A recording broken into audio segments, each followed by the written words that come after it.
¿Ahí se ve? Ahí vemos la presentación, sí. Perfecto. Bueno, buenos días a todos. Muchas gracias de nuevo por la invitación, Luján y Javier. Bueno, para mí es un gusto compartir con ustedes este espacio. Bueno, mi nombre es Diego Lamas, soy investigador del CONICET y trabajo en el Laboratorio de Cristalografía Aplicada, dirijo el Laboratorio de Cristalografía Aplicada en la Escuela de Ciencia y Tecnología de la Universidad de San Martín. Y bueno, quería compartir un poco con ustedes qué es este campo de la cristalografía y bueno, el mundo de los cristales en general. La charla tiene básicamente dos partes, que vamos a ver si llegamos a hacer las dos. La primera parte sería qué son los cristales, qué es la cristalografía, para qué sirve. Vamos a ver que abarca muchísimas cosas, por eso le puse acá un subtítulo, desde un copo de nieve hasta la lucha contra el coronavirus. Vamos a ver que abarca muchísimas cosas y bueno, tiene muchísimas aplicaciones en muchos campos de la ciencia y la tecnología. Y la segunda parte tendría que ver con ya un poco más de química y cómo hacer cristales uno mismo, ¿no? Cristales de cosas que tenemos en casa, como cristales de azúcar, cristales de sal, o distintas sustancias que son fáciles de conseguir, como sulfato de cobre o bórax, o alumbre, cosas simples, que con las cosas que tenemos en casa, sin necesidad de ir a ningún laboratorio, ahora que no podemos salir de casa, podemos ponernos a jugar y hacer cristales. Entonces sería un poco, si llegamos, la idea sería ver las dos cosas, ¿no? Vamos a ver cómo nos va con los tiempos y si alcanzamos a hablar de las dos cosas. ¿Qué es la cristalografía? Que uno por la palabra se puede dar cuenta que tiene algo que ver con los cristales, pero fíjense que el final de la palabra grafía, perdón, el final de la palabra grafía significa en realidad forma, ¿no? Así como geografía sería la ciencia que estudia la forma de la Tierra y describe cómo es el planeta Tierra, acá la cristalografía sería la ciencia que describe cómo es la forma de los cristales. No es el estudio de los cristales por la palabra, porque el estudio de los cristales tendría que ser cristalogía, ¿no? Así como está geografía y geología, uno a lo mejor se imaginaría que está cristalografía y cristalogía o algo así. Bueno, acá en esta ciencia no hay dos palabras, hay una sola palabra que es cristalografía. Nació de esa forma esta ciencia, describiendo cómo son los cristales, por las caras lisas, los ángulos bien marcados, las geometrías bien perfectas que tienen los cristales de la naturaleza. Un poco nació cuando el hombre se empezó a encontrar con los cristales de naturaleza, con los minerales, y bueno, empezó a describirlos y a clasificarlos. Yo no estoy viendo el chat, así que si alguien pregunta algo por el chat, vos me avisás, Luján. Sí, yo lo voy a por ahora, solo están saludando a algunos que llegaron un poquito más tarde. Claro, gracias. Pero bueno, ¿hasta cuándo nace la cristalografía? Hay registros por lo menos 5.000, 6.000 años atrás, en China, en India, de cuando el hombre se fue encontrando con los cristales de la naturaleza, y bueno, y describiéndolos. Entonces nació siendo una ciencia bien nada más descriptiva, pero bueno, ya desde hace muchos años, hace unos 400 años, este señor que ustedes deben conocer, un gran científico, bueno, en realidad un gran astrónomo, Johannes Kepler, que ustedes lo deben conocer porque fue el que estudió cómo se mueven los planetas alrededor del Sol, tiene 3 leyes del movimiento planetario alrededor del Sol, que ese fue el que se dio cuenta que la órbita que describen los planetas son elipses, no circunferencias, sino elipses. Este mismo señor, este mismo astrónomo, estudió la forma de los cristales de hielo en la nieve, hace unos 400 años atrás, en Navidad de 1610, comienzo de 1611, y se dio cuenta de la simetría hexagonal que tienen los cristales de hielo en la nieve. Acá hay algunas fotos de cristalitos de hielo, y ustedes ahí alcanzan a ver la simetría hexagonal. Calculo que ustedes me entienden si veo simetría hexagonal. La simetría es la misma simetría que tiene un hexágono regular, ¿no? Simetría si yo roto a 60 grados. Yo roto a 60 grados esto, me queda igualito. Entonces se dice que tiene simetría hexagonal. Y él, lo interesante que hizo fue no solo quedarse en estudiar estas simetrías, que con eso solo ya el trabajo que él hizo hubiera pasado a la historia de la ciencia igual, porque fue la primera vez que se prestó atención a las simetrías en la naturaleza. Él fue bastante más allá y se puso a preguntar, ¿y por qué tienen estas formas? ¿Por qué tienen estas simetrías? Que lo mismo podríamos preguntarnos de los cristales de yeso, ¿por qué son así lisos, transparentes, ¿no? Los cristales de cuarzo, ¿por qué tienen estas simetrías? O estos carbonatos de calcio, ¿por qué tienen estas formas tan definidas? Y él fue el primero en tener la idea de decir, seguramente hay algo ordenado en su interior. Seguramente estos cristales de hielo tienen una estructura ordenada en su interior y cuando crecen macroscópicamente, ¿no? Cuando lo vemos ya estructuras ya macroscópicas, vemos estas formas regulares porque adentro, en su interior, en su estructura microscópica, tienen algo ordenado. Entonces nace la idea de la estructura de la materia es ordenada hace 400 años con este señor, con Johannes Kepler.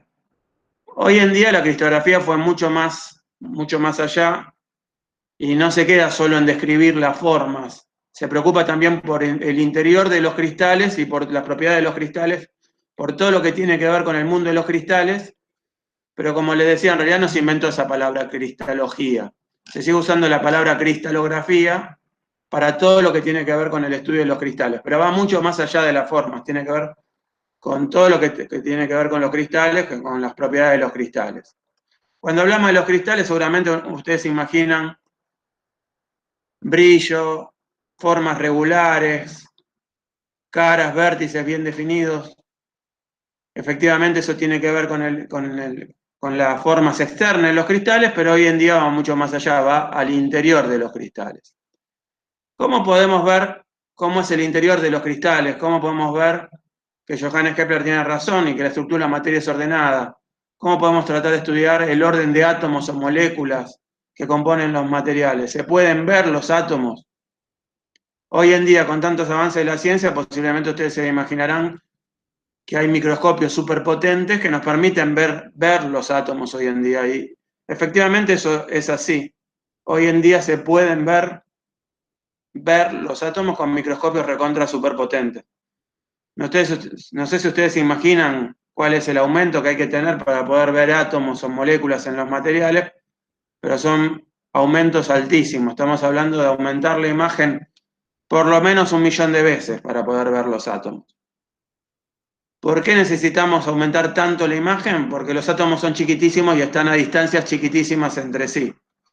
La distancia típica entre átomos en los materiales es del orden de una unidad que se llama Armstrong. No sé si ustedes escucharon hablar de esto, de los Armstrong, pero bueno, posiblemente ustedes escucharon hablar de los nanómetros, de la nanotecnología. Cuando hablamos de nanómetros, estamos hablando de la 10.000, perdón, de la 1.000 millonésima parte del metro, la 1.000 millonésima parte del metro, 10 a la menos 9 metros. Estamos hablando de agarrar un metro y dividirlo en 1.000 millones de partes iguales, eso es el nanómetro. Y el Armstrong es la 10.000 millonésima parte de eso, o sea, 10 veces más chico todavía que el nanómetro.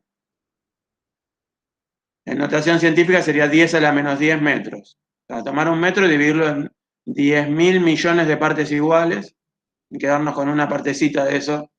Esa es la distancia típica entre átomos en los materiales. Y para eso hace falta tener microscopios superpotentes, microscopios donde la imagen se generan con electrones, por ejemplo, lo que llaman microscopios electrónicos, pero no los microscopios electrónicos más comunes, que son lo que llaman microscopios electrónicos de barrido. Estos son microscopios electrónicos de transmisión. En Buenos Aires hay varios en Córdoba, por ejemplo, este es uno que está en Bariloche, en el Centro Atómico Bariloche, donde hay un grupo muy importante de microscopía electrónica. Son microscopios entonces donde la imagen se genera con electrones, eso nos permite ver cómo se ordenan los átomos en los materiales. Pero estamos hablando entonces de distancias chiquitísimas, aumentos altísimos para poder ver los átomos.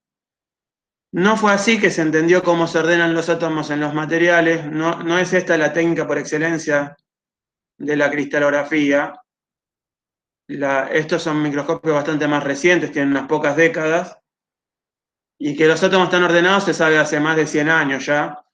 Hace unos 108 años que se sabe que los átomos están ordenados y no fue con esta técnica.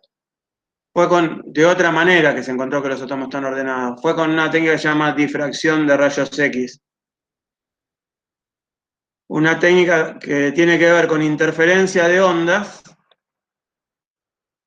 donde si tenemos algo ordenado, ¿no? Estamos hablando de átomos o moléculas ordenados en los materiales, en los cristales tenemos átomos o moléculas ordenados, a distancias chiquitísimas, distancias que estamos hablando, ya estábamos hablando del orden de los Armstrong, se llama, lo van a ver con una A, con un redondelito arriba.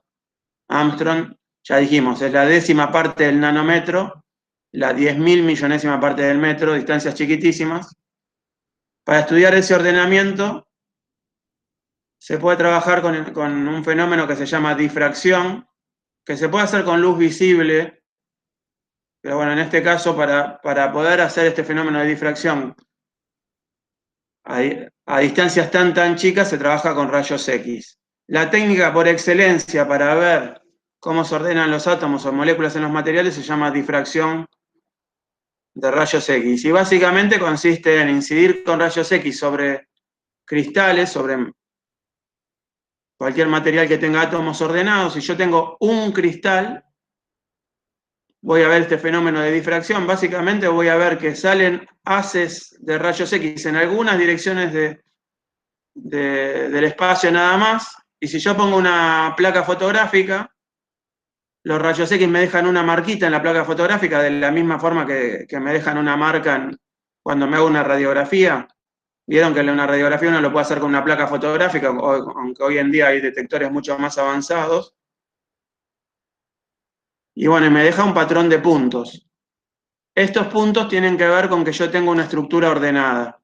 Si yo estuviera acá átomos desordenados, en vez de ver puntos bien definidos, me dejaría una mancha difusa. Si veo puntos bien definidos, eso se llama patrón de difracción. Sería un patrón de difracción de rayos X con rayos X. Veo puntos bien definidos, eso significa que tengo átomos o moléculas ordenados. Si veo una mancha difusa, significa que los átomos no están ordenados. Y analizando estos puntitos, uno puede ver de qué manera están ordenados los átomos en el material. Esa es la técnica por excelencia de la cristalografía, la técnica que nació la cristalografía moderna, la técnica con la que se pudo verificar que Johannes Kepler tenía razón. Yo les comenté que este señor, Johannes Kepler, tuvo la idea de que estos cristalitos de hielo en la nieve tienen estas formas tan definidas porque adentro los átomos o las moléculas tiene que haber algo ordenado, dijo él, ¿no? No se hablaba de átomos o de moléculas en esa época. Pero él dijo, tiene que haber algo ordenado en su interior para que tengan estas formas tan lindas. O para que los minerales tengan estas formas tan lindas. Tiene que haber algo ordenado en su interior. Pero no se sabía cómo estudiar eso. Se tardó 300 años en encontrar de qué forma estudiar eso. ¿Y de qué forma fue? Fue con esta técnica, la difracción de rayos X. Y varias décadas después encontraron los microscopios electrónicos que nos permiten ya ver los átomos en el interior. Esto que estamos hablando de la difracción se puede hacer con luz visible. Si quieren podemos cortar un poquito la presentación y les muestro acá en mi casa con un láser cómo podemos hacer de difracción de luz. ¿Podemos hacer eso, Luján? Dale. Acá había una pregunta de Víctor en el chat que dice, ¿se puede ver el ordenamiento de moléculas o átomos? Ah, eso es lo que... Perdón. Con la difracción de UV visible en vez de rayos X. ¿Con la difracción de luz visible? No. No, porque ¿por qué necesitamos rayos X? Ahora lo voy a explicar, pero tiene que ver con las distancias que queremos estudiar. Acá ustedes me están viendo a mí, ¿o cómo hago para dejar de transmitir? Acá, ¿no? Acá me pueden ver a mí. Ahora te vemos, sí. Bueno, yo voy a usar un láser. Voy a poner acá la pared. Vos avisame, Luján, si se ve. Vamos a apuntar a la pared. No es un experimento muy prolijo, porque no tengo una pantalla, pero... Cosa de pandemia, ¿no? Ahí se alcanza a ver. Ahí queda el láser solamente. ¿Se ve un puntito? Sí, el puntito se ve. Sí. Bueno, y ahora lo que voy a poner es lo que se llama una red de difracción, que los venden con los láseres. Es algo que tiene una estructura ordenada, en realidad es algo escalonado con una distancia de ordenamiento similar a la longitud de onda del láser. ¿No? Ustedes saben que la luz son ondas electromagnéticas, ¿sí? La luz visible va de más o menos, la longitud de onda que tiene, va de 400 a 700 nanómetros. Por ejemplo, el verde más o menos tiene 500 nanómetros. O sea, eso es medio micrón.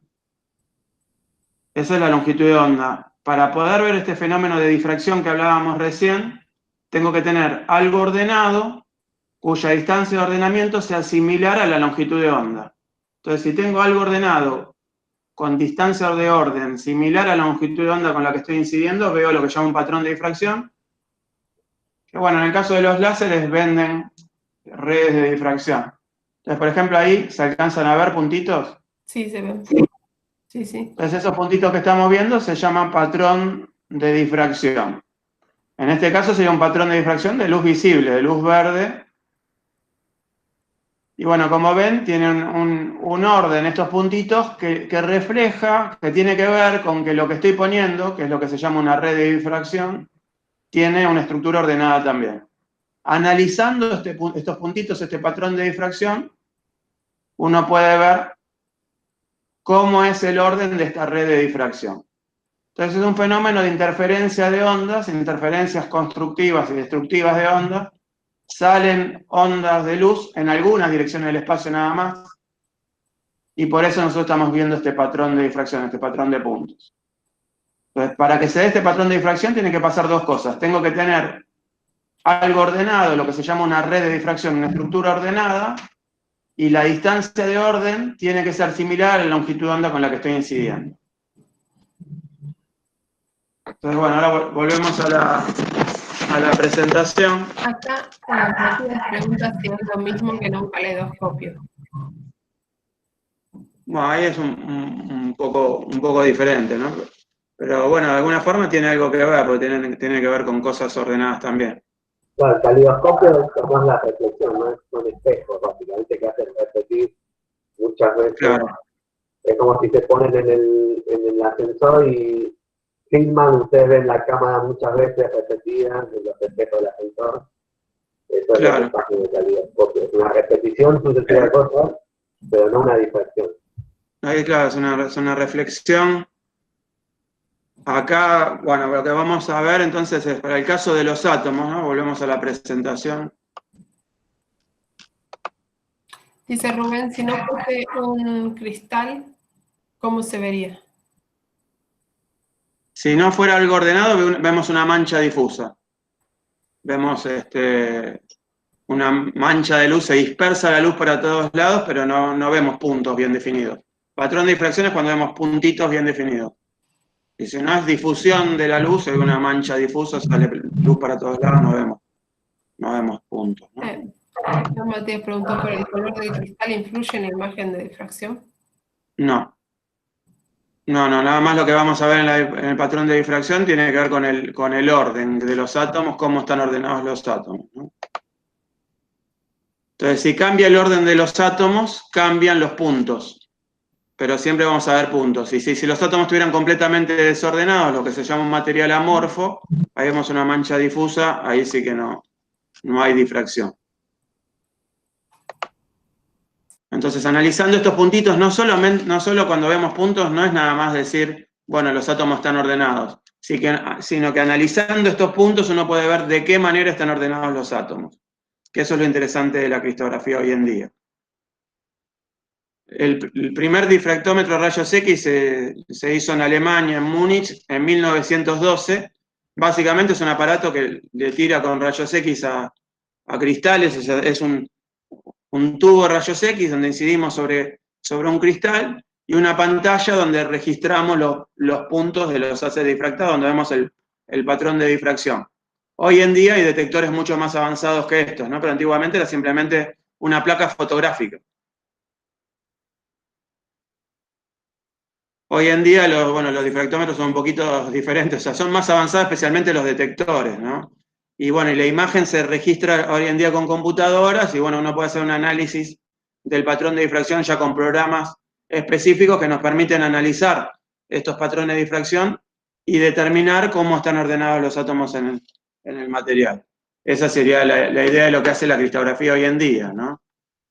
Entonces, básicamente hoy en día la cristografía no es nada más la ciencia que clasifica qué lindo que son los cristales, qué linda forma que tienen, sino que se dedica con estos experimentos de difracción de rayos X a analizar los patrones de difracción, a analizar estos puntos, y a partir de estos puntos tratar de deducir cómo están ordenados los átomos en el material.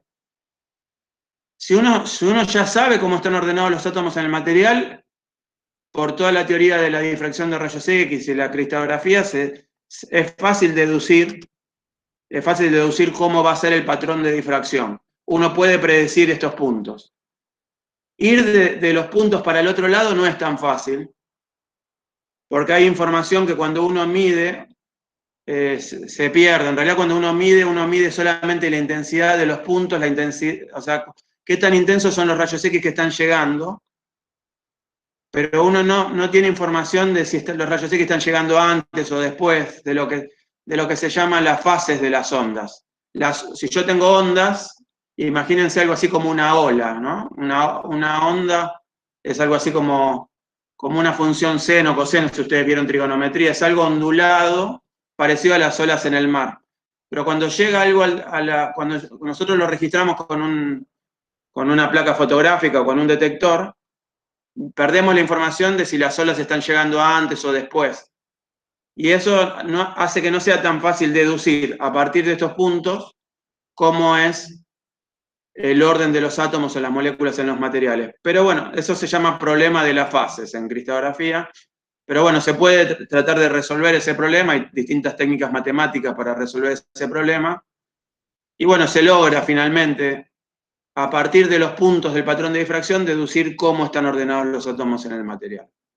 ¿Por qué lo hacemos con rayos X? Es porque la distancia típica entre átomos en los materiales es del orden de los Armstrong, 10 a la menos 10 metros, y los rayos X hoy en día sabemos que son ondas electromagnéticas, como la luz visible, pero de longitud de onda mucho más corta que la luz visible.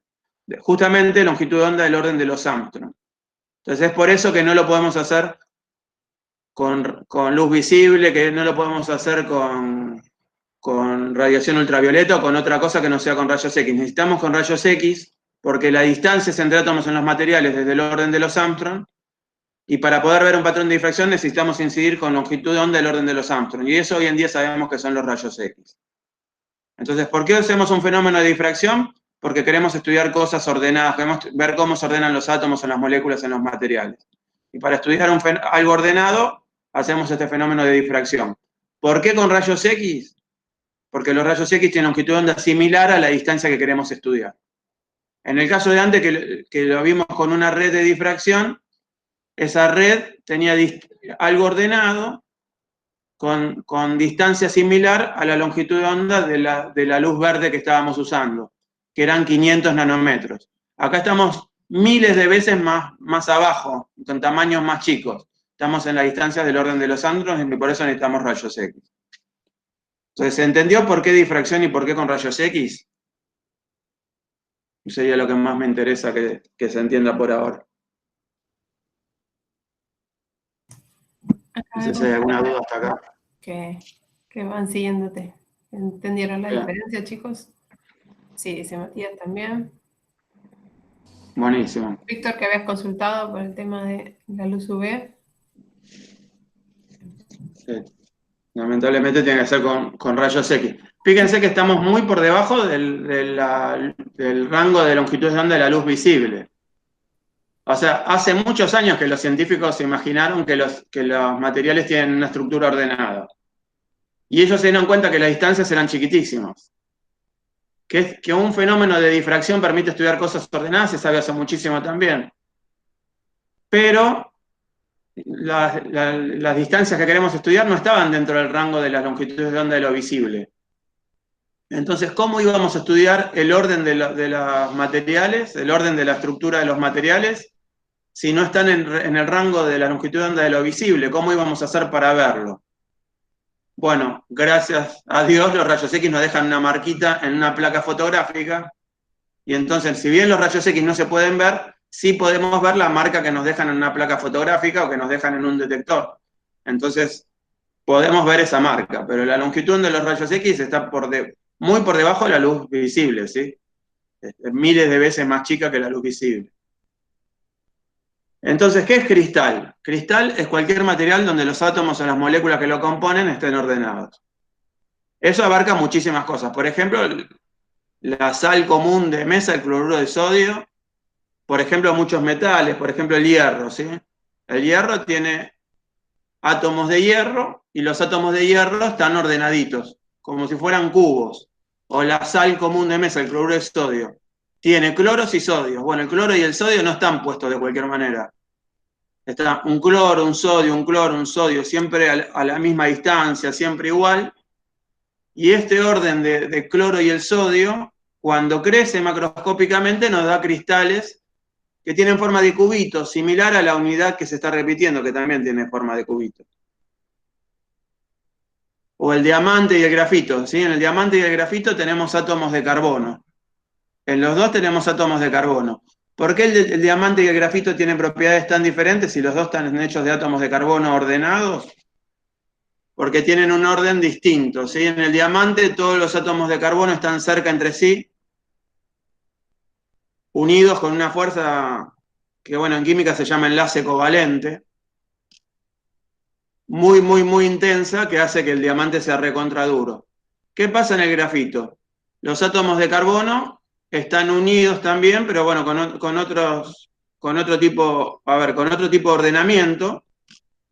Tenemos, en vez de este tipo de ordenamiento cúbico, tenemos un ordenamiento hexagonal. Son placas de hexágonos de átomos de carbono.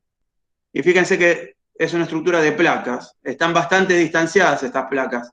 Dentro de cada placa las fuerzas son muy intensas, pero de placa a placa, como están bastante distanciadas, ya las fuerzas no son tan intensas. Y estas plaquitas de átomos de carbono pueden deslizar. Por eso que el grafito es blando, porque estas placas deslizan. Cuando ustedes escriben, por ejemplo, con un lápiz negro, no sé si se sigue usando el lápiz negro, porque creo que alguna gente todavía usa el lápiz negro, bueno, ahí deslizan las plaquitas de átomos de carbono. Entonces, por eso el grafito es blando y el diamante es duro. Acá no hay una estructura de placas, acá todos los átomos de carbono están unidos fuertemente entre sí. Por eso el diamante es duro, el grafito blando, por más que tiene la misma composición química, ¿sí? Átomos de carbono. Estamos hablando de cosas con muy poquitos átomos y muy, muy simple, con orden muy simple. Pero podemos tener, por ejemplo, en el cuarzo también tenemos silicio y oxígeno nada más. Pero podemos tener moléculas orgánicas también ya con bastante más átomos, que empiezan a tener estructuras más complicadas. Incluso podemos tener moléculas enormes, podemos tener macromoléculas, podemos tener proteínas, por ejemplo. Y si esa macromolécula se ordena, también nos da cristales. Cristales, cualquier cosa que tenga átomos, son moléculas ordenados. Por ejemplo, en casa, por ejemplo, tenemos cristales de azúcar, ¿sí? Ustedes se dieron cuenta que el azúcar también son cristalitos, brillantes, también con formas muy lindas. Y uno incluso puede buscar la forma de que crezcan cristales grandes de azúcar, que después, si nos da el tiempo, lo vamos a charlar. Bueno, eso también son cristales de moléculas bastante más grandes, ¿sí? En el caso del azúcar estamos hablando de la sacarosa. Pero podemos tener moléculas enormes, podemos tener proteínas o incluso ribosomas, moléculas gigantes, que si se ordenan nos dan cristales. Por supuesto que en el cuerpo humano las proteínas, por ejemplo, no están en forma de cristal, están en solución, ¿sí? Están nadando ahí en el cuerpo. Pero se puede lograr que esas moléculas se ordenen, de la misma forma que se ordenan las moléculas de sacarosa en el azúcar, podemos lograr que esas moléculas se ordenen y con difracción de rayos X estudiar, en ese caso más que el cristal, estudiar cómo es la molécula que se está ordenando en ese cristal y sacar información muy valiosa de cómo es esa proteína. o ese ribosoma y sacar información muy valiosa desde el punto de vista biológico. Aunque después en el cuerpo humano verdaderamente está en solución y esa molécula está nadando y posiblemente está un poco deformada, se saca con cristalografía de proteínas, se saca información muy valiosa de cómo es esa proteína. Entonces, ¿por qué es importante la cristalografía? ¿Para qué sirve? Nos permite entender cómo son las propiedades de los materiales. A partir del orden de los átomos, uno puede entender cómo son las propiedades que tienen los materiales. Las propiedades de los materiales, por supuesto, dependen de la composición química, dependen de las uniones químicas, y por ejemplo, ustedes saben que los metales tienen propiedades distintas de los cerámicos. Los metales, por ejemplo, son muy conductores desde el punto de vista de la electricidad, los cerámicos generalmente son aislantes. ¿Y eso por qué? Porque tienen distintos tipos de uniones químicas. En los metales, los electrones se comparten, un tipo de enlace que se llama enlace metálico. En los cerámicos hay más bien enlaces iónicos y covalentes, tienen otro tipo de uniones químicas. Y por eso que tienen propiedades tan diferentes. Pero también es fundamental el orden de los átomos. Entendiendo el orden de los átomos uno puede entender las propiedades de los materiales, como estábamos hablando en el caso del diamante y del grafito. Y fíjense que la misma composición química, acá átomos de carbono nada más, puede tener propiedades muy diferentes según cómo se ordenan los átomos. Eso es algo muy importante en cristalografía. La misma molécula se puede ordenar de distintas maneras. Eso es algo que se llama polimorfismo en cristalografía. Distintas formas cristalinas, distintas formas de ordenar los átomos, y nos da distintas propiedades muy diferentes. Por ejemplo, eso se estudia mucho en compuestos farmacéuticos. Porque un mismo compuesto que nosotros tomamos para curarnos, puede pasar que ese compuesto tenga distintas formas de ordenarse, y si cambia la forma de ordenarse, puede cambiar mucho la solubilidad del compuesto. ¿Qué quiere decir que cambia la solubilidad? Puede pasar que cuando yo lo tomo, no se disuelve en nuestro cuerpo, y entonces el cuerpo no lo asimila, o se disuelve muy poquito, si cambió la forma de ordenarse los átomos. Entonces es como si fuera otro compuesto. Estoy tomando algo que no se disuelve, que el cuerpo no lo asimile y que no me cura. O podría pasar peor, que se disuelva terriblemente mucho más de lo que era esperado y que nos intoxiquemos por culpa de eso. Entonces, lo mismo pasa, por ejemplo, en el caso de alimentos, o en el caso de cosméticos, o en el caso de muchísimos otros compuestos. Si cambia la forma de ordenarse los átomos o las moléculas, pueden cambiar dramáticamente las propiedades. Por ejemplo, en el caso del chocolate, ahí tenemos, sustancias grasas, ¿sí? Tenemos manteca de cacao. Y según cómo se ordena la manteca de cacao, podemos tener propiedades muy, muy buenas o propiedades horribles. Por ejemplo, ¿vieron que el chocolate se va poniendo blanco con el tiempo? Eso es porque cambia la forma en que se está ordenando la manteca de cacao. Y lo mismo pasa con otros compuestos, en el caso de los aceros, en el caso de distintos materiales cerámicos, las propiedades mecánicas, las propiedades de conducción, las propiedades ópticas pueden cambiar muchísimo por cómo cambia el orden de los átomos. Entonces, ¿por qué es importante la cristalografía? Porque nos permite entender el orden de los átomos. A partir de entender el orden de los átomos, el orden de las moléculas en los materiales, nos permite entender las propiedades de los materiales e incluso diseñar mejores materiales. Esa es la idea de la cristalografía hoy en día, ¿no? Cuando hablamos de cristales, nosotros podemos imaginarnos, a lo mejor hasta ahora, yo daba la idea de tener un cristal con sus átomos ordenados de punta a punta. Eso es lo que en cristalografía se llama monocristal. Tengo un cristal con los átomos bien ordenados. Pero en cristalografía también se estudian los policristales. Policristal se debería tener muchos cristales. Por ejemplo, esto es lo que se llama en la naturaleza una geoda. Tengo un montón de cristalitos pegoteados ahí. Esto ya sería algo hecho por chicos de escuelas secundarias, ¿sí? Son cristales de sulfato de cobre. Si tengo muchos cristales, se llama policristal, ¿sí? Poli quiere decir mucho. Acá también tengo algo ordenado, dentro de cada cristal tengo los átomos ordenados, pero tengo muchos cristales.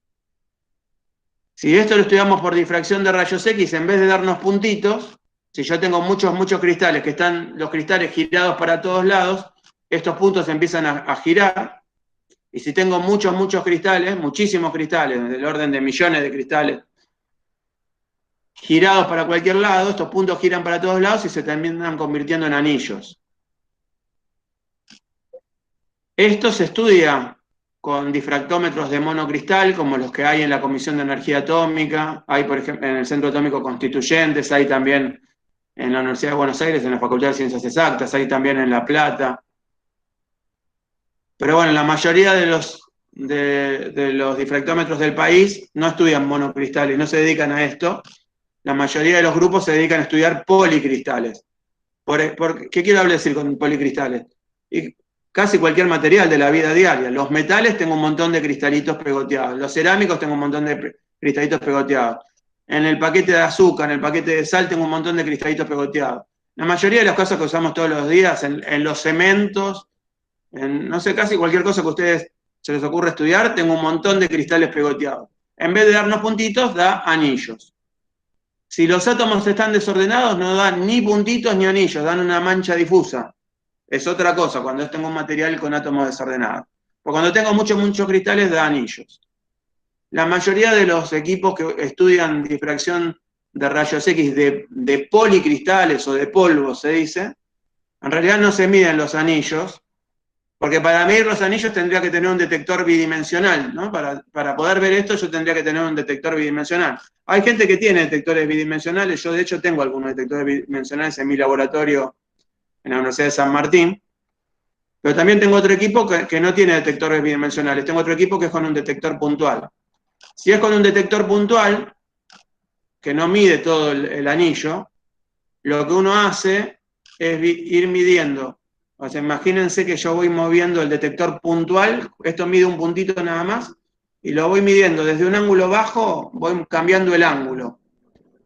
Los rayos X inciden así en forma horizontal, yo tengo acá un policristal, salen esos anillos para todos lados, salen conos de rayos X en realidad para todos lados. Si yo pusiera una pantalla, vería anillos. Pero bueno, lo que hago es moviendo con un detector bidimensional. Cuando no veo nada, no detecto nada. Y cada tanto voy a cruzar a uno de estos conos. Cuando cruzo estos conos de rayos X, ahí aumenta muchísimo la intensidad. Después no veo nada, después sube la intensidad, no veo nada, sube la intensidad.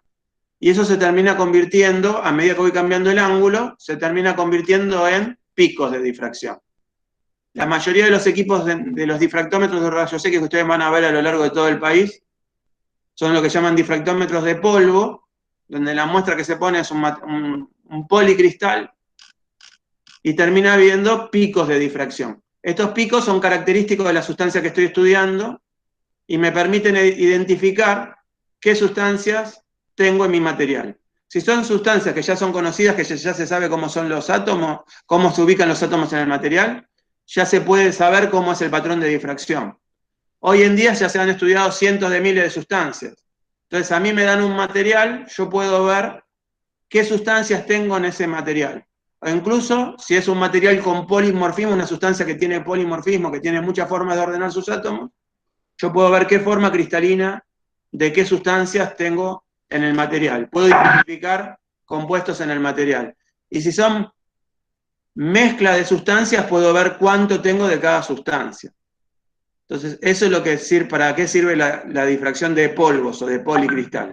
Esta es una foto del difractómetro que yo tengo en mi laboratorio, en el laboratorio de cristografía aplicada, tenemos difracción de polvos. Difracción de polvo, entonces, no es tanto para estudiar nuevos materiales en los cuales no se sabe la estructura, eso se hace con cristalografía de monocristal, o sea, estudiando con estos puntos, con monocristales, uno estudia estructuras nuevas, desconocidas, cómo es una nueva sustancia que nadie nunca estudió, que no se sabe cómo es el orden de los átomos. Eso se hace con cristalografía de monocristal. Con cristalografía de polvos, generalmente se estudian materiales que están hechos por sustancias conocidas. Y bueno, nos permite diseñar nuevos materiales con mejores propiedades mecánicas, mejores propiedades eléctricas, nuevos alimentos, lo que sea, ¿no? Esto sirve para casi cualquier cosa, para casi cualquier industria. En la naturaleza tenemos los minerales donde tenemos muchos monocristales, pero en la vida diaria generalmente no nos cruzamos tanto con los minerales, por lo menos los que vivimos acá en Buenos Aires, no nos cruzamos mucho con monocristales, pero en la vida diaria estamos llenos de policristales. Y cristales tenemos en nuestra vida diaria todo el tiempo. Monocristales sí hay en electrónica, sí hay monocristales de silicio en los dispositivos electrónicos, por ejemplo. O hay dispositivos de cuarzo, cristales de cuarzo se usan muchas veces como sensores. Pero bueno, en general en la vida diaria, en cualquier cerámico, en cualquier metal, acá en las paredes, en el piso, en el techo, en casi todas las cosas que usamos todos los días, tenemos un montón de cristalitos pegoteados, tenemos policristales. En el paquete de azúcar, en la sal, en casi todas las cosas que usamos todos los días tenemos cristales.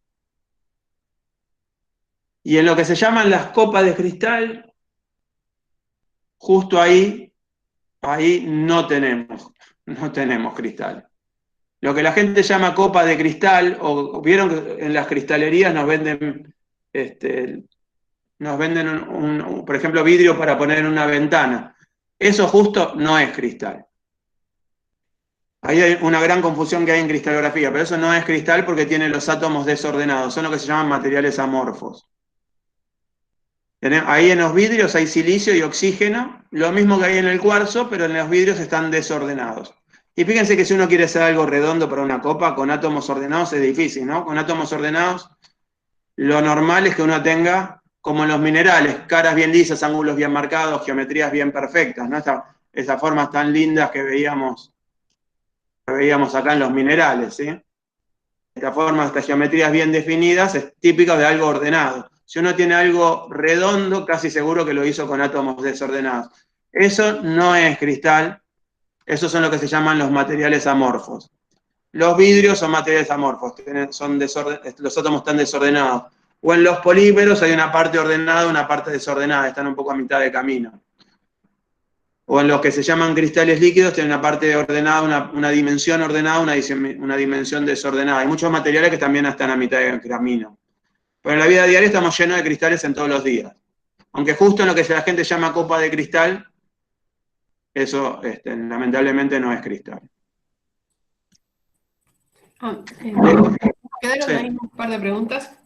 Una dice, ¿los plásticos pueden contener cristales? Sí, se cristalizan también y por eso se van degradando muchas veces. También, con el tiempo se van ordenando también. Y los polímeros tienen regiones ordenadas, pero bueno, tienen partes ordenadas, partes desordenadas. Están un poco a mitad de camino. Con el tiempo se van cristalizando y por eso se van degradando. Y lo vemos, un comentario que hace que la sonda de Marte lleva uno de esos sensores para ver qué material encuentra en la superficie, no sé si sabes. Sí, ahí en las últimas sondas se está haciendo cristalografía. Yo eso lo iba a poner como chiste, al final lo saqué. Pero ahora se está estudiando la cristalografía marciana, medio que están con la cristalografía, o sea, un poco para exagerar con lo fanático que soy. Estamos colonizando el universo, ya estamos yendo a otros planetas. Pero sí, hay un difractómetro de rayos X en las sondas que se están mandando a Marte justamente para hacer este tipo de estudio y de difracción de polvo sería, para identificar qué compuestos hay en el suelo marciano. También se mandan otras técnicas con rayos X, fluorescencia, rayos X, para ver qué elementos químicos hay, pero con difracción de rayos X nosotros estudiamos de qué manera se ordenan esos elementos químicos, qué sustancias se están formando esos elementos químicos. O sea que no es un análisis químico por elemento, la difracción de rayos X. Ya estamos identificando qué sustancias tenemos. Eso es lo que se está haciendo en muchísimos laboratorios de todo el mundo y en particular en estas sondas que se mandan a Marte también. Y la última, dicen que alguna vez leyó algún artículo que decía que el vidrio en realidad es un líquido.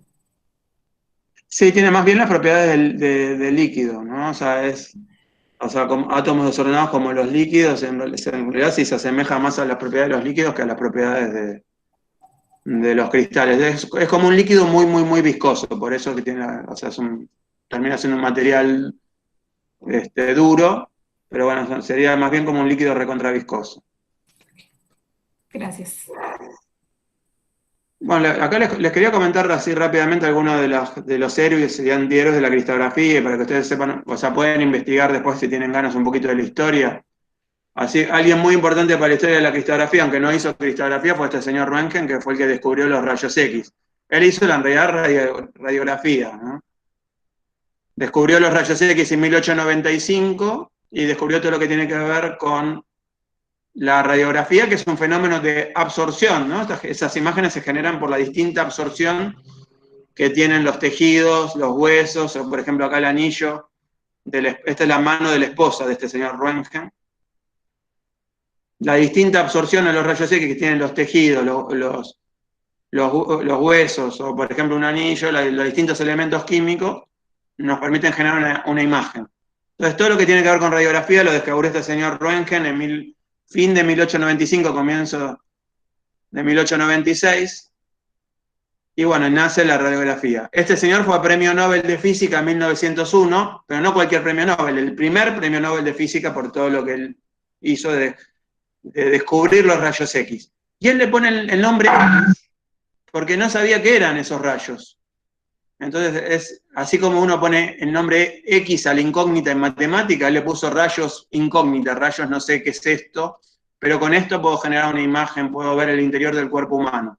Él le mostró a los médicos cómo se ve un hueso quebrado, por ejemplo, le mostró a los médicos que se podía ver el interior del cuerpo humano con los rayos X y inmediatamente se empezaron a usar. Pero él hizo todo esto sin saber qué eran los rayos X y por bastante tiempo no se supo qué eran los rayos X. Hasta que llegó este señor, Max von Laue, que se le ocurre incidir con rayos X sobre los cristales y ve por primera vez el fenómeno de difracción de rayos X en 1912. En realidad fue Max von Laue con otros dos señores, con Friedrich y Nipping. Pero Max von Laue en 1912 tiene la idea de hacer este experimento de difracción de rayos X por primera vez. Con eso él demostró que la estructura de la materia era ordenada, porque se ven los primeros patrones de difracción, y además demostró que los rayos X eran ondas, igual que la luz visible, pero longitud de onda cortísima, la longitud de onda del orden de la distancia entre átomos o moléculas en los materiales, longitud de onda cortísima. Entonces se resuelve el dilema de Röntgen. ¿Qué son los rayos X? Son ondas electromagnéticas de longitud de onda cortísima, 1000 veces más corta que la luz visible. Eso fue en abril de 1912, que se ve por primera vez el patrón de difracción de rayos X, y bueno, en 1914, 2 años después, le dieron el premio Nobel de Física a Max von Laue. Él vio los primeros patrones de difracción de rayos X, se dio cuenta entonces que la estructura de la materia era ordenada, 300 años después de que Kepler tuvo la idea, pudo demostrar que la estructura de la materia es ordenada, pero no llegó a ver qué hago con estos puntitos del patrón de difracción, cómo hago para con el patrón de difracción ver de qué manera están ordenados los átomos. No nada más decir, veo puntitos, los átomos están ordenados. Veo una mancha difusa, los átomos están desordenados. ¿Qué hago con esos puntitos? ¿Cómo puedo determinar de qué manera están ordenados los átomos? Lo hicieron estos señores. Que para complicarnos la vida, los dos se llaman igual. William Bragg, padre e hijo. William Henry Bragg, el padre. William Lawrence Bragg, el hijo. Más famoso el hijo. Él hizo la famosa ley de Bragg, no sé si lo escucharon hablar. Ellos sí lograron, a partir de los patrones de difracción, a partir de los puntitos, ver cómo están ordenados los átomos en los materiales. Por ejemplo, el primer material que resolvieron fue el cloruro de sodio, la sal común. Cloruro de sodio, ¿cómo está ordenado el cloruro y el sodio? Fueron ellos en 1913, un año después de que ve la difracción por primera vez Max von Laue. En Inglaterra ya, estos señores en Alemania, ellos en Inglaterra. Y ganan el premio Nobel de Física también un año después, en 1915. Y con eso entonces ya se empiezan a armar una gran base de datos, se empiezan a resolver cómo están ordenados los átomos en distintos materiales y se empieza a guardar esa información. Y con el tiempo se lograron resolver cientos de miles de sustancias. Hoy, 500.000 de sustancias más o menos se sabe, 500.000 se sabe cómo están ordenados los átomos en las distintas sustancias. Con esto se han logrado avances importantísimos, ¿no? Por ejemplo, la famosa doble hélice del ADN, ahí no fue que se hicieron cristales, se hicieron fibras de ADN y con difracción de rayos X se logró ver que entonces que el ADN tiene estructura de doble hélice. Y cuando se entendió esto de la doble hélice, se entendió que se desenrolla esa doble hélice y se transmite la información genética. Las primeras proteínas, estos señores, Perus y Kendrew, también tardan como 30 años estudiando eso, también por difracción de rayos X. Todos estos fueron científicos Watson, Crick, Perus y Kendrick, entonces se pusieron a estudiar ya cómo son las estructuras de cosas orgánicas, de macromoléculas, el ADN, proteínas. También, por ejemplo, con Dorothy Hodgkin, también en Inglaterra, todos estos en Inglaterra fueron. Dorothy Hodgkin estudió la penicilina, la insulina. Gracias a Dorothy Hodgkin se pudo hacer insulina artificial, estudiando cómo era la estructura de la insulina natural. No sé si se entiende la idea, ¿no? O sea, la insulina natural se genera en el páncreas. Entonces ahí tenemos una macromolécula, una molécula muy grande, la insulina. Dorothy Hodgkin logró que esa molécula se ordene y forme cristales. Y con difracción de rayos X logró entender cómo se ubican los átomos en esa molécula, en la insulina natural. Empezó en 1932. En 1964 le dieron el premio Nobel de Química por todas las cosas que había estudiado, todavía no había terminado de resolver cómo es la estructura de la insulina. En 1969 estuvo 37 años de su vida para lograr resolver cómo es la estructura de la insulina natural. Y cuando logró entender cómo era la estructura de la insulina natural, se pudo hacer la insulina en forma artificial. Y bueno, con esto se han logrado avances importantísimos en muchísimos campos de la ciencia y de la tecnología, pero en particular, como están viendo, con todas estas cosas que les estoy comentando, en el campo de la salud. Tiempo después, por ejemplo, también se lograron resolver cosas todavía más grandes que las proteínas, los ribosomas, por ejemplo, gracias a distintos investigadores en distintos lugares. Pero, por ejemplo, Ada Yona en Israel logró hacer cristales de ribosomas. Ya son moléculas gigantescas, pero que también se logran ordenar y se logran hacer los patrones de difracción. O sea que la cristalografía ha ido avanzando y ha logrado ya resolver estructuras mucho más complicadas. De este gran descubrimiento del ADN, de la estructura de doble hélice, famosa doble hélice del ADN, que ganaron estos señores, ganaron el premio Nobel de Medicina en 1962, Watson y Crick trabajaban en el laboratorio que armó Bragg Hijo. Bragg Hijo fue premio Nobel a los 25 años, premio Nobel de Física a los 25 años, fue un genio. Y todo el mundo quería trabajar con él. Armó un super laboratorio en Inglaterra, en particular Watson y Crick trabajaron con él. Y estos señores que les comentaba recién, Perus y Kendrick también. Fíjense que estos ganaron el premio Nobel de Medicina, y esto es el premio Nobel de Química. 4 señores que trabajaban con él, Wilkins trabajaba en otro lado. Watson y Crick, Perus y Kendrick trabajaban en el laboratorio de Bragg Hijo. 4 tipos que trabajaban en el laboratorio de él ganaron el premio Nobel en el mismo año, ¿no? Una cosa loquísima, ¿no? Para que se den cuenta de lo que fue ese laboratorio de Inglaterra. Pero bueno, de esta historia, que fue en 1953 se resolvió la estructura del ADN, es importante que ustedes busquen por ahí que en realidad el patrón de difracción no lo hicieron Watson y Crick, lo hizo Rosalind Franklin. Rosalind Franklin logró el patrón de difracción en realidad de fibras de ADN, y esto Watson y Crick se lo robaron. En realidad fueron a hablar con Wilkins, que era el jefe de Rosalind Franklin, y Wilkins, este tarado, le mostró el patrón de difracción que había logrado Rosalind Franklin, y Watson y Crick, viendo el patrón de difracción de Rosalind Franklin, inmediatamente le publicaron un trabajo. Se dieron cuenta que el ADN tenía esta estructura de doble hélice, y inmediatamente lo mandaron a publicar a Nature, porque al ver la estructura de doble hélice se dieron cuenta que esta hélice se desenrolla y transmite la información genética. Le robaron el patrón de difracción de Rosalind Franklin, le robaron, digamos, ser la heroína, ¿no? del ADN. Watson y Crick son súper conocidos, y hoy en día Rosalind Franklin creo que también, aunque me parece que no tanto. Rosalind Franklin en realidad hizo muchísimas cosas más. Rosalind Franklin logró ese patrón de difracción que le robaron Watson y Crick. Ella ni se enteró que Watson y Crick le robaron el patrón de difracción. Y ella falleció muy, muy joven. Falleció en 1958, enfermó de cáncer y falleció a los 38 años. Me parece que a los 37 años, antes de cumplir 38.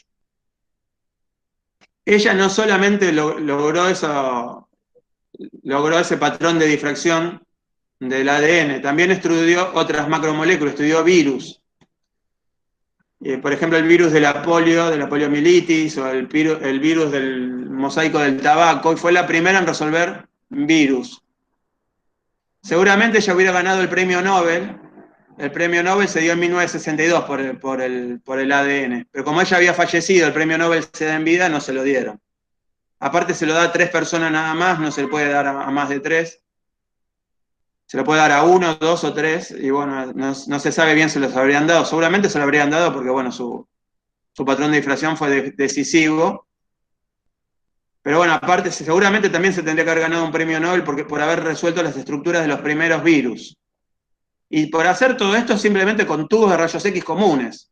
Hoy en día se han logrado avances en cristalografía muchísimo más grandes.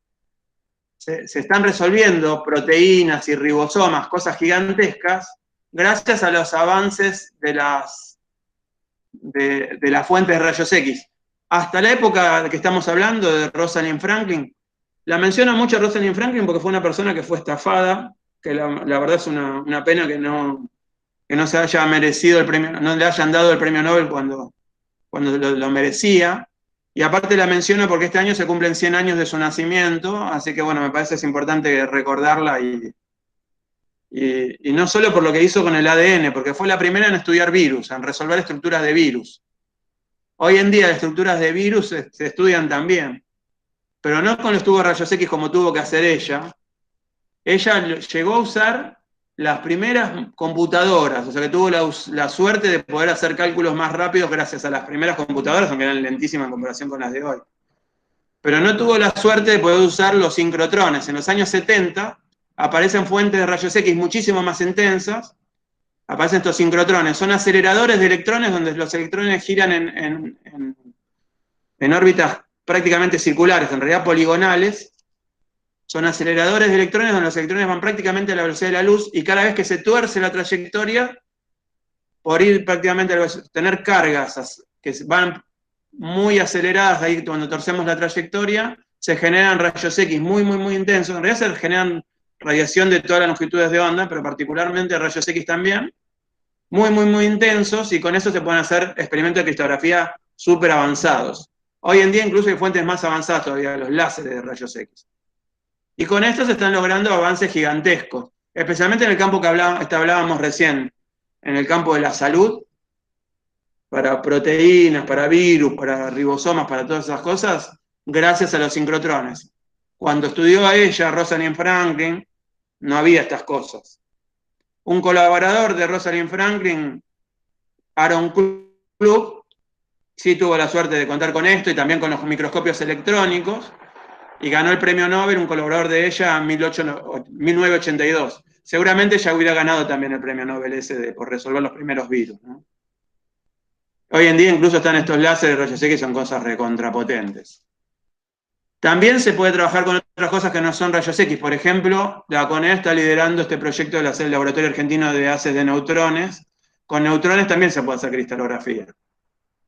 Y con eso también se pueden hacer avances importantísimos. Con el sincrotrón, con el nuevo sincrotrón que se está terminando ahora en Brasil, que ya está empezando a funcionar, que se llama Sirius. Es el sincrotrón más avanzado del mundo. Está recién ahora empezándose a hacer los primeros experimentos. Está en la ciudad de Campinas.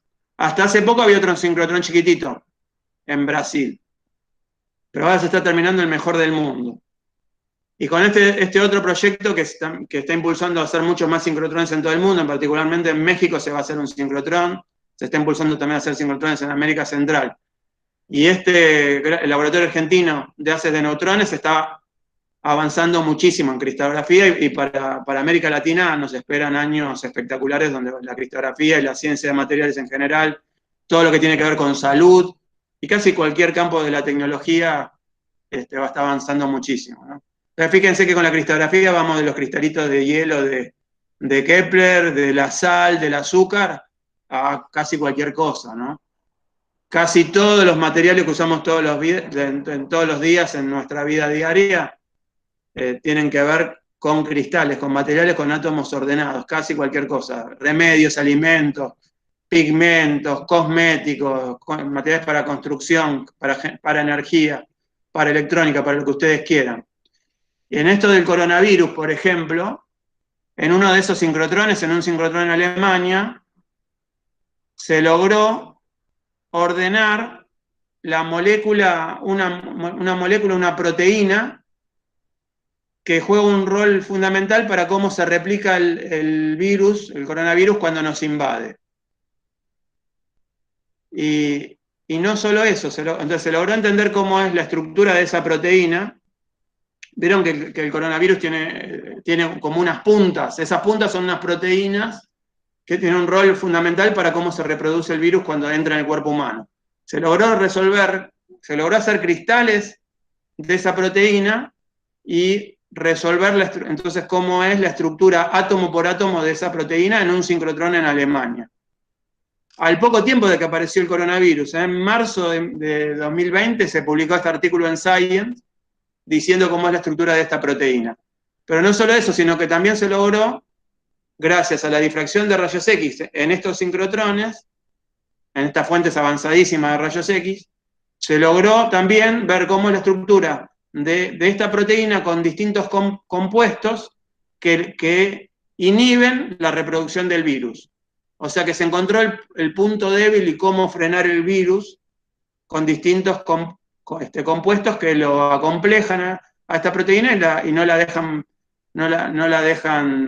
reproducirse. Entonces, bueno, se están encontrando remedios contra el coronavirus gracias a la cristalografía de rayos X. O sea, en el campo de la salud hay muchísimas cosas, ¿no? Ya hablamos al pasar de la insulina, por ejemplo, ¿sí? De la insulina para los que sufren de diabetes, pero hablamos de distintas proteínas, de medicamentos, muchísimas cosas hay en el campo de la salud, incluso ahora en la lucha contra el coronavirus. Pero abarca cualquier tipo de material, abarca todas las cosas que usamos todos los días, ¿no? Es súper amplia la cristalografía. Así que básicamente sirve para todo. Pues bueno, con esto podríamos cerrar esta parte. Y bueno, no sé si nos queda tiempo, si les parece que queda tiempo para ver un poco cómo hacer cristales, o si quieren que cerremos acá. Creo que sí, podemos ir para ¿Quieren, chicos? Hacemos una pausa para que también vos descanses un poco y después vemos la parte de cómo hacer los cristales. Dale. Como ustedes quieran, ¿eh? Yo tengo, aunque sea unos minutitos para dar una idea de cómo se pueden hacer. Acá dicen que sí. Buenísimo. Hacemos eso. Hacemos una pausita. Dale. Diego, unos 15 minutos. Dale. 20 y volvemos. Yo corto acá si les quedan 2 partes de la charla y le queda separada.